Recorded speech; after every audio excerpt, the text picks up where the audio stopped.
Welcome dear student to the online classes of Sardar Vallabhbhai Patel English Medium School Yaval.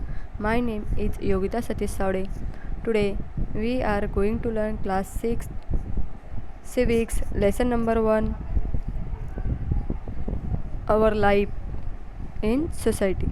तो इस lesson का first number का जो part है हमने पहले वीडियो में देखा था, अब हमें यहाँ पर देखना है सेकंड नंबर पार्ट। तो इसमें हम सबसे पहले देखेंगे स्पीक एंड राइट। तो आपको बोलना है, you have got the first prize in a drawing competition, will you keep it to yourself और show it to your friends, how do you expect them to respond, and what were your feelings after their response. तो अगर आपको drawing के exam में अगर first number का price मिलता है तो आप क्या करेंगे, यानी कि आप खुद के पास रखेंगे उसे या सबको बताएंगे, आपके दोस्तों को, तो आप सभी को बताएंगे। तो लेकिन बताने के बाद उनसे आपको क्या अपेक्षित होगा, कौन सा रिस्पॉन्ड आपको चाहिए उनका, what were your feelings after their response, और उनके रिस्पॉन्स के बाद यानी उनके जो प्रतिशत है उसके बाद आप क्या करेंगे। तो felt very happy about the appreciation, तो उन्होंने आपका बहुत ही प्रशंसा करनी चाहिए ऐसा आपको लगता होगा और आपको बहुत अच्छा लगेगा उन्होंने अगर आपकी प्रशंसा की तो। And felt motivated to drawing good pictures, और उससे आपको अच्छे से अच्छे पिक्चर ड्राइंग करने के लिए आपको प्रेरणा मिलेगी। Right more about the feeling you experience, और उससे भी आगे यानी उससे भी ज़्यादा अगर आपको कुछ लगता होगा कि अलग से आपको अगर कुछ फीलिंग्स आती होगी तो आप तो लिख सकते हैं या बता सकते हैं। You know that food, cloth, shelter, education and health are our basic needs, due to the labour and skills of people in the society a variety of articles are produced. तो आपको पता है कि अन्न, वस्त्र, निवारा, शिक्षण यह और आरोग्य, ये जो है आपके जो मूलभूत ऐसी ज़रूरतें हैं, प्रमुख ऐसी ज़रूरतें हैं। तो आपके जो समाज में जो व्यक्ति है वो जो है श्रम और उनके कौशल्य के कारण बहुत सारी चीज़ें बनाते हैं, श्रम और कौशल्य से। और education and health related services and facilities allow us to live with dignity, और शिक्षण और आरोग्य विषयक जो सेतु सुविधाएँ रहती है, जो सेवा रहती है, उससे आदमी जो होता है वो सम्मान से जीवन बिता सकता है। And all this is made available in a society, और इसी इन सभी से मिलकर एक समाज बनता है। समाज में ये सभी जो होते हैं वो जो चीज़ें होती है वो सभी हमें उपलब्ध होती है। Available in a society and a variety of industries and occupations help to fulfil our needs, बहुत सारे जो व्यवसाय होते हैं या बहुत सारे जो इंडस्ट्रीज़ होती है, तो उद्योग वगैरह, तो उनसे हमारी जो ज़रूरतें होती है वो पूरी करती है, वो जो चीज़ें होती है वो। और that is why occupation like manufacturing paper. तो अब हमें देखना है आगे। For example we need books for studying and paper for books, तो हमें स्टडी करने के लिए बुक्स लगते हैं और बुक्स के लिए क्या लगता है, पेपर। तो पेपर बनाने के लिए कारखाना तो होना चाहिए, तो ऑक्यूपेशन लाइक मैन्युफैक्चरिंग पेपर, और उसके बाद उसमें प्रिंटिंग करनी आवश्यक होती है, इसलिए प्रिंटिंग का भी व्यवसाय वहाँ पर बढ़ता है, और बुक बाइंडिंग एट्सेट्रा। तो बहुत सारे व्यवसायिक इससे बन सकते हैं, आल्सो डेवलप, एंड बहुत सारे व्यवसायिक वहाँ पर वो काम करते हैं। And many people contribute to this process, और बहुत सारे लोगों का यहाँ पर सहभाग होता है।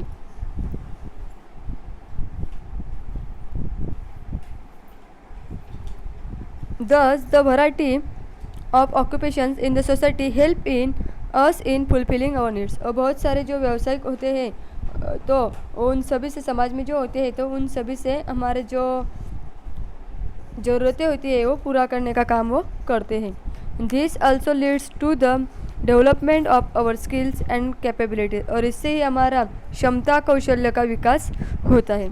And our basic needs are fulfilled in society, और जो हमारे बेसिक नीड्स होती है, जो मूलभूत ज़रूरतें होती है वो उसकी पूर्तता हमें सोसाइटी से की जाती है, समाज से की जाती है। And we depend on each other for our emotional needs such as security, appreciation, praise and support etcetera. तो हम एक दूसरे पर बहुत सारी चीज़ों के लिए आधारित होते हैं, जैसे कि हमारी जो सुरक्षितता होती है या किसी का कौतुक यानी प्रशंसा करना, इन सभी से हम एक दूसरे पर डिपेंड रहते हैं। And thus our life in society is interdependent. और इसी वजह से हमारा जो समाज जीवन है वो परस्परावलंबी होता है। Make a list of all the different things we need every day. Who are the people who make these things, and help to bring them to you, and find out the answers in relations to at least 5 things you use daily.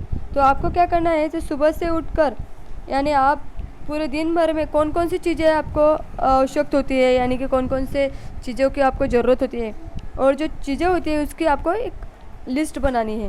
And उसमें से कम 5 चीज़ें जो होती है, 5 चीज़ें ऐसी होनी चाहिए कि जो आपके पास यानी पहुंचाने के लिए इसमें किस किस का सहभाग होता है, कौन कौन जिम्मेदार होता है, इसके बारे में आपको जानकारी लेनी है। तो ये आपको करके देखना है। अब आगे हमें देखना है अवर डेवलपमेंट, यानी हमारा विकास। तो हर एक मानव का जो विकास रहता है, जो निसर्गता कुछ गुण कुछ क्षमताएं उसमें रहती है, तो उसका विकास करने के लिए हमें समाज में से प्रबोधन मिलता है। तो आगे हम देखेंगे यहाँ पर every person is a born with same qualities, some qualities and capabilities. तो हर एक मानव के अंदर निसर्गता कुछ गुण और कुछ क्षमताएं रहती है, but they are dormant, but वो जो रहते हैं वो सुप्त अवस्था में रहती है, तो उसको चालना देने के लिए हमें सोसाइटी की ज़रूरत पड़ती है। And they develop in a society, और वो डेवलप में ही वो विकसित होती है यानी सोसाइटी में। And we use language to communicate with one another, जैसे कि हम एक दूसरे से संभाषण करने के लिए लैंग्वेज का यूज़ करते हैं। And but we can not do so at birth, लेकिन हमारा जब जन्म हुआ था, जब हमारा बर्थ हुआ था, तब हम लैंग्वेज का यूज करते थे क्या? तो नहीं। वी लर्न लैंग्वेज ग्रेजुअली, तो हम एक दूसरे से, हमारे आसपास में जो लोग रहते हैं उनसे वह सीखते रहे, और धीरे धीरे हम यहाँ पर लैंग्वेज सीखते हैं। And our first language is the one that is spoken at home, और हमारी जो फर्स्ट लैंग्वेज रहती है वो कौन सी रहती है? तो जो हमारे घर में बोली जाती है। And if our neighbours speak different language, अगर हमारे आजू बाजू के लोग, हमारे जो नेबर्स होते हैं, अगर अलग से भाषा बोलते हैं, तो we pick up those too, तो वो भी भाषा हमें बोलनी आती है। And schools also provide opportunities to learn different language, school में तो हमें बहुत सारे लैंग्वेजेस पढ़ने के लिए, सीखने के लिए संधि मिलती है, अपॉर्चुनिटीज़ हमें मिलती है। अब आगे हमें देखना है we also have the capacity to think independently. For example, when all the students in a class we are given the same topic for an essay, तो हमें अलग अलग जो विचार रहते हैं वो स्वतंत्र विचार करने की क्षमता हमारे पास रहती है। उदाहरणार्थ यहाँ पर एग्जाम्पल दिया है हमें कि निबंध का अगर विषय दिया होता है, क्लास में सभी बच्चों को एक जैसा विषय दिया होता है, सब्जेक्ट दिया होता है, तो हर एक बच्चे का जो निबंध होता है वो एक जैसा रहता है क्या? सभी के विचार एक जैसे रहते हैं क्या? तो नहीं। Why is it? तो given the same topic for an essay, why is it that no two essays are the same? तो अगर सेम ऐसे होता है तो उनके दो बच्चों के, कौन से भी दो बच्चों के ऐसे जो होते हैं वो सेम नहीं होते। तो क्यों नहीं होते? It is because the thought process in each is different, क्योंकि हर एक की विचार क्षमता जो होती है वो अलग अलग रहती है, और विचार शक्ति जो होती है, भावनिक क्षमता जो होती है वो अलग अलग होती है। And society helps in the development of our emotional capabilities and the power to think. तो समाज से हमारी भावनिक क्षमता और विचार शक्ति जो होती है उससे हमें वो बढ़ने के लिए उसे चालना मिलती है। और it also provide the opportunity for expressing our thought and feeling, और हमारे जो विचार होते हैं अलग अलग, तो हमारी जो भावनाएं होती है वो व्यक्त करने के लिए हमें यहाँ पर मुभा मिलती है या संधि मिलती है। The development of our artistic and other talents also takes place in society. तो मानव के जो कलागुण होते हैं वो उसका विकास समाज में ही होता है, समाज की वजह से वो होता है। तो आगे हमें देखना है other talent also take place in society and singers, जैसे कि हम देख सकते हैं कि सिंगर्स, म्यूजिशियंस, आर्टिस्ट, साइंटिस्ट, ये जो अलग अलग जो घड़ते हैं वह समाज में से ही बनते हैं, जैसे कि adventure, social workers can all develop their qualities further because of the backing and encouragement of society. तो समाज के प्रोत्साहन के तौर पर ही ये इतने बड़े व्यक्ति होते हैं। And this encouragement is very important. और जो उन्हें प्रोत्साहन मिलता है, जो प्रेरणा मिलती है, वो बहुत ही महत्वपूर्ण रहती है। अब 4 नंबर का पॉइंट है इस लेसन में, what is meant by society. तो सोसाइटी क्या होती है, समाज यानी क्या। Society includes all people.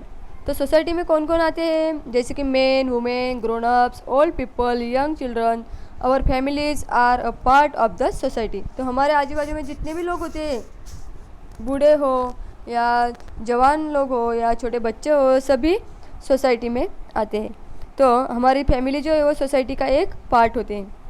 And society also include different groups, institution and organisation.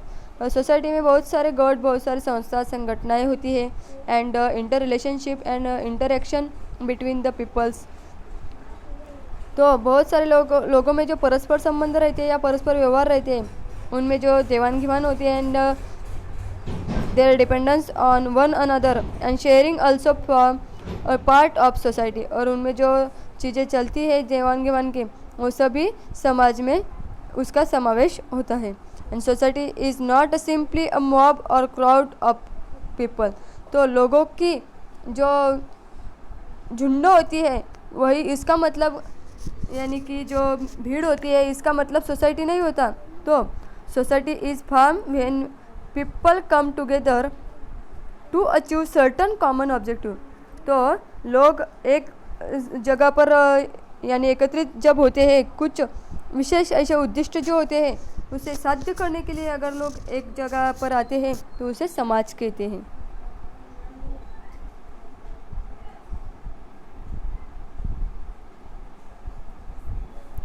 In order to fulfill needs like food, clothing, shelter and security, the society has created a permanent system. तो अन्न, वस्त्र, निवारा, सुरक्षितता, ये जो चीज़ें होती है, जो हमारी ज़रूरतें होती है, उसे पूरे करने के लिए जो समाज होता है एक कायम स्वरूप ऐसी व्यवस्था वहाँ पर निर्माण करता है, उसे करनी पड़ती है। और without such a system the day to day affairs of the society can not be carried on. और इसके अलावा, ऐसी व्यवस्था के अलावा हमारे जो दैनंदिन व्यवहार रहते हैं वो सुरक्षित नहीं रहते या अच्छे से नहीं हो सकते। And a system is essential for the continuous existence of the society. और समाज का जो अस्तित्व होता है वो इसको परमानेंट रखने के लिए लोगों को ऐसी व्यवस्था बनाना आवश्यक होता है। And for example, agriculture is essential to fulfil the need for food and various institutions must be created to perform all the functions related to agriculture। and खेती जो होती है, उदाहरणार्थ खेती, अन्न की जो हमारी आवश्यकता होती है, जो ज़रूरत होती है, वो पूरे करने के लिए हमें खेती आवश्यक होती है। तो खेती से संबंधित जो कार्य होते हैं, वो विशेष कार्य होते हैं, वो पूर्ण करने के लिए हमें बहुत सारी चीज़ें लगती है, जैसे कि बहुत सारी संस्थाएँ लगती हैं, जैसे कि Therefore, a vast system needs to created which include factories to manufacture tools and equipment used for farming। तो खेती के लिए लगने वाले जो औजार होते हैं वो बनाने के लिए कारखाने लगते हैं। खेत को कर्जा देने के लिए बैंक लगते हैं। जो खेत वाले जो किसान होते हैं तो उन्हें कर्जा देने के लिए बैंक रहते हैं। जैसे कि वो जो उत्पादित जो माल होता है तो उस माल के लिए बाजार पेठ लगती है, market for the goods produced, और banks to provide loans to the farmers. The existence of many such system makes a society stable. तो इन सभी से ऐसे अलग अलग व्यवस्था में से समाज जो होता है वो स्थिर बनता है। और in the next chapter we shall learn about the diversity in the Indian society. तो अगले चैप्टर में हमें देखना है कि भारतीय जो समाज है उसके समाज में जो विविधता है उसकी पहचान हमें अगले चैप्टर में करनी है। तो आप लोगों को ये पूरा चैप्टर समझ में आया होगा। Please like and subscribe our channel.